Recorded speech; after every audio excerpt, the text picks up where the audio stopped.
Selamat pagi kepada Bapak Ibu Guru dan teman-teman sekalian. Kami dari kelas 11 akan menjelaskan tentang teks anekdot. Yang pertama, pengertian teks anekdot. Menurut Kamus Besar Bahasa Indonesia atau KBBI, anekdot adalah cerita singkat yang menarik karena lucu dan mengesankan. Biasanya, ide atau tema dari teks anekdot adalah orang penting atau terkenal dan berdasarkan kejadian yang sebenarnya. 2.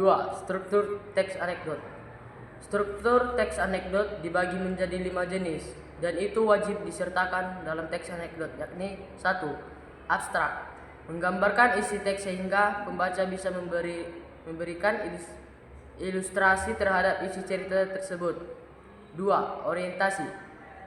Orientasi adalah awalan dari kejadian sebuah cerita atau bagian yang menjelaskan latar belakang mengapa peristiwa utama dalam cerita itu bisa terjadi.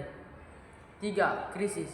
Krisis adalah bagian yang menjelaskan mengenai pokok masalah utama di dalam sebuah cerita. 4. Reaksi. Reaksi adalah bagian pelengkap berupa penyelesaian dari masalah. 5. Koda.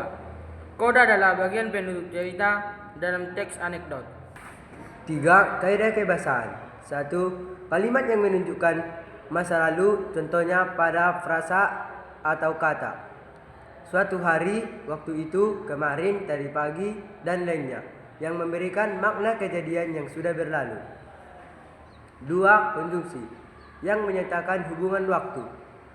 Contohnya, penggunaan apabila, sejak, sampai, dari, dan lainnya. 3. Kata seru, yaitu kata yang mengekspresikan atau mengungkapkan berbagai perasaan seperti senang, sedih, terpaksa, bingung, dan kagum. 4. Kata kerja aksi, yaitu verba yang menjelaskan suatu tindakan yang dilakukan oleh pelaku. Contoh membaca, menyiram, membeli, memakan, dan lainnya. 5. Menggunakan majas sinisme. Ada 3 jenis majas yang menyampaikan sindiran, yaitu ironi, sinisme, sarkasme. Majas ironi adalah majas yang menyindir, membalikkan tujuan atau kenyataan yang sebenarnya. 2. Majas sinisme adalah majas yang menyindir secara langsung tanpa ditutupi tujuan yang sebenarnya. 3. Majas sarkasme adalah majas yang menyindir dengan kata-kata yang sangat tidak langsung. Demikian dari penjelasan kami tentang teks anekdot. Sekian dan terima kasih.